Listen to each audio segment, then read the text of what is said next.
છોટાઉદેપુર તાલુકાના હરપાલપુરા ગામે બની રહેલ નવીન શાળાનું કામકાજ તકલાદી થતું હોવાના ગામ લોકોએ વિડીયો વાયરલ કર્યો। છોટાઉદેપુર જિલ્લા જાણે ભ્રષ્ટાચારીઓ માટે જાણે હબ બની ગયો છે। ભ્રષ્ટાચારીઓ પર જાણે અધિકારીઓનો અંકુશ જ નથી રહ્યો। વારંવાર જિલ્લામાંથી ભ્રષ્ટાચારના કિસ્સા સામે આવી રહ્યા છે।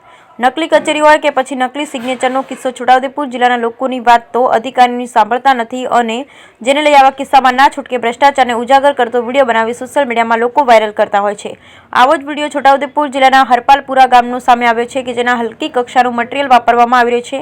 આ વિડીયો જ્યારે વાયરલ થયો ત્યારે આ બાબતને ખરાઈ કરવા અમારી ટીમ ગામમાં પહોંચી, જ્યાં ગામના લોકોએ પેટા કોન્ટ્રાક્ટર સામે માથાકૂટ કરી રહ્યા હતા। ગામના લોકો આક્ષેપ સાથે જણાવી રહ્યા હતા કે કામ કરવું હોય તો યોગ્ય કરો, જે મટીરીયલ વાપરવામાં આવે છે તે પૂરતા ના હોય તો પાયા મજબૂત નહીં બને, પાયા જ મજબૂત નહીં હોય તો બિલ્ડિંગ પણ કમજોર બનશે। આ વાત જણાવી રહ્યા હતા ગામના લોકો, પણ કહેવત તો કોન્ટ્રાક્ટર ટસમસ થવા તૈયાર ન હતો। બસ એક જ રટણ ગતો હતો કે તમને સમજણ ના પડે, કામ તો યોગ્ય ચાલી રહ્યું છે, જો તમને અયોગ્ય કામ લાગતું હોય તો ઉપર રજૂઆત કરો। આ બાબતે અમારી ટીમે ચકાસણી કરવા કામ કરતા મજૂરોને પૂછવામાં આવ્યું તો જણાવ્યું કે 8 તગારા કપચી, 8 તગારા રેતી અને 3 તગારા સિમેન્ટ વાપરવામાં આવતા હોય તો યોગ્ય ના હોય તો તે મજૂરો પણ જણાવી રહ્યા છે। જે લેબર કોન્ટ્રાક્ટર હોવાનું જણાવનાર વ્યક્તિ એ પણ ખુદ કબૂલ્યું કે માલ યોગ્ય નથી બની રહ્યો, કે કપચીનો ઉપયોગ થઈ રહ્યો છે તેમાં પુષ્કળ પ્રમાણમાં ડસ્ટ હતો, જે માલ બનાવવામાં ઉપયોગમાં લેવાઈ રહ્યો છે તે યોગ્ય ન હોય। કોન્ટ્રાક્ટરનું કહેવું છે કે જ્યાંથી માલ મંગાવવામાં આવે છે ત્યાંથી જ ડસ્ટ વાળી કપચી આવી હતી, તો અમે શું કરીએ, વાપરવી પડે। અમારી ટીમ જ્યારે સ્થળ પર પહોંચી ત્યારે તંત્ર તરફથી એન્જિનિયર હાજર ના મળ્યા, તો બીજી તરફ તંત્રએ જ કોન્ટ્રાક્ટરની કામ સોંપ્યું હોય તો પણ હાજર ના હોય, વિચાર કામ કેવું થશે। ગામના લોકોનું કહેવું છે કે પાયો મજબૂત નહીં બને તો બિલ્ડિંગ કેવી બનવી, અમારા બાળકનું શું। આ બાબતને જ્યારે અધિકારીને પૂછવામાં આવતા તેમણે જણાવ્યું કે જો કામમાં ક્ષતિ જણાશે તો કોન્ટ્રાક્ટરને બ્લેકલિસ્ટ પણ કરવામાં આવશે। અધિકારી કામને લઈ યોગ્ય તપાસ કરવાની બાહેધરી તો આપી રહ્યા છે, જોવાનું એ રહ્યું છે કે અધિકારી જાત તપાસ કરશે, શું સામે આવે છે। Bureau report Rehan Patel, Chhota Udepur.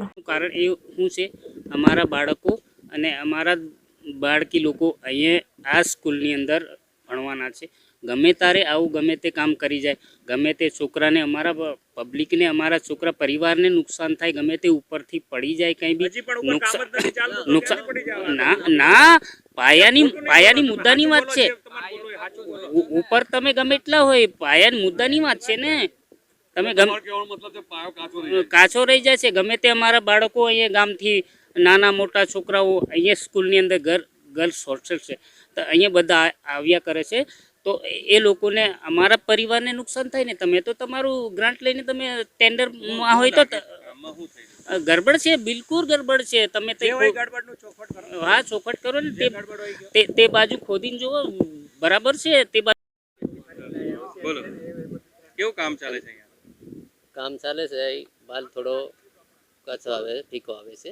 હું કાલથી જ એમ તો આવીશું કામ પર, આજથી 2 દિવસ થાય છે। એટલે કેવું માલ બને છે પણ ફીકો બને છે, થોડો ફીકો। હા, સિમેન્ટ ઓછો, એમ 2.5-3 તગારા નાખીએ એમ કે, પણ હવે ઉપરથી અમે નીચે રહીએ એટલે એટલું મને બહુ ધ્યાન નથી। કપચી ચાલે? કપચી દળવાળી આવે છે? દળવાળી છે, દળવાળી કપચી, હા એ દળવાળી જેવી છે એટલે ના ચાલે। એટલે ગેરરીતિ થાય છે આમાં? હા, કારણ કે થોડો ફીકો માલ આવે એટલે ફૂટિંગ। હું ગામનો જ છું। તમે જ અહીંયા મજૂરી કરો? આ ગામનો દુખતું થતું હશે? હા હા, પણ હું ગઈકાલથી જ સાહેબ આવ્યો છું, ગઈકાલથી છું સવારથી। આજના સવારમાં મહિનો થયો। તમારું શું છે પોસ્ટ? લેબર કોન્ટ્રાક્ટર અધિકારી કોઈ આવે જ છે ને। ક્યારે આવે? પરમ દિવસે તપાસ કરીને ગયા। કાલેનો પરમ દિવસ આ બધું લોખંડ ને બધું જોઈને કે પરમ દિવસે ભરાય થઈ તે નથી આવ્યા। કપચી ચાલે? કેમ 10 mm ને 20 mm છે, પણ હવે દળ તો કોક આવે, કોક વખતે આવી જાય। જો આ આઈન પાસે બરાબર છે, આ સાઈડ તમે જુઓ નાખ્યું હોય આપણે આ દળ હાથે એટલો એ તો એમ જાય તો એમ જ, પણ હવે ત્યાં કઈ એમ ચાલે નહીં। પણ હવે આવ્યું હોય તો શું કરવાનું? ના ચાલે, ના ચાલે। પણ હવે ગાડી આવી હોય સાહેબ, એ તો અમે કઈ ગાડીમાં ન કેવરાયું હોય। ના ના 3 તગારા, ના ના ના। બોલો, હરપાલપુરા કેજીબીવી ગવર્મેન્ટ ગર્લ્સ હોસ્ટેલ, છોકરીઓ 1 મહિનાથી જ કામ ચાલુ કર્યું છે। અહીંયા કોઈ બોર્ડ મૂકવામાં નથી, કેટલી કપચી છે, સિમેન્ટ છે, જે દર્શાવવામાં આવતું હોય દરેક સરકાર, અહીંયા કોઈ પણ બોર્ડ ના, એવું નથી મૂકેલું। કેમ નથી? એ સાહેબ અમારી એજન્સી, અમારી જે કંપની હોય એને મૂકવાનું હોય, એને નથી મૂકેલું.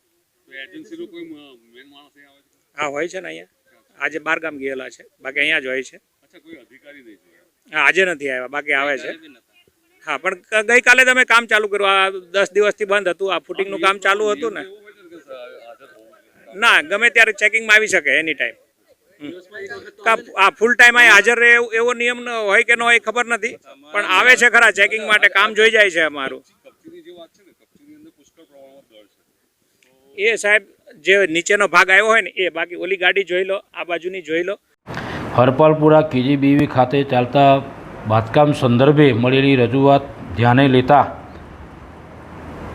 જે તે ડીએસ જસાણી સુરતની જે એજન્સી કામ કરી રહી છે એની સાથે સંપર્ક કરી અને ઉચ્ચ કોટીનું મટીરિયલ અને કામગીરી થાય તેવા માટે અમે ટીઆરપી મારફતે તપાસ કામગીરી સોંપી દીધી છે અને યોગ્ય કાર્યવાહી કરવામાં નહીં આવે તો સ્ટેટ કક્ષાએ ડિસ્ક્વોલિફાઈડ કરવા સુધીની કામગીરી કરવા માટે અમે સ્ટેટ પ્રોજેક્ટ ઇજનેરશ્રીને અમે લેખિત જાણ કરવાના છીએ. આપણી ઓફિસથી સુપરવાઇઝિંગ કરવામાં નથી આવતું તેવું પણ ગામના લોકો કહી રહ્યા. અમારા દરેક તાલુકાની અંદર ટીઆરપીની નિમણૂક થઈ ગયેલી છે. ટીઆરપી દ્વારા સતત મોનિટરિંગ કરવામાં આવે છે અને ટીઆરપી દ્વારા અમને તપાસ અહેવાલ જે પ્રકારનો આવશે એ મુજબ એની કાર્યવાહી કરવા માટે બંધાયેલા છે. ટીઆરપી જે ગઈકાલે પણ આજે બે દિવસ નથી ગયા છે. ટીઆરપીને જુદી જુદી વિઝિટ સાઇટ પર કરવાની હોય છે એટલે એમના પૂછપરછ કરતાં એ પણ ત્યાં પહોંચેલા હતા, ગયેલા, અને એમણે પણ કામગીરી જોયેલી છે. છતાં પણ આ કામગીરીમાં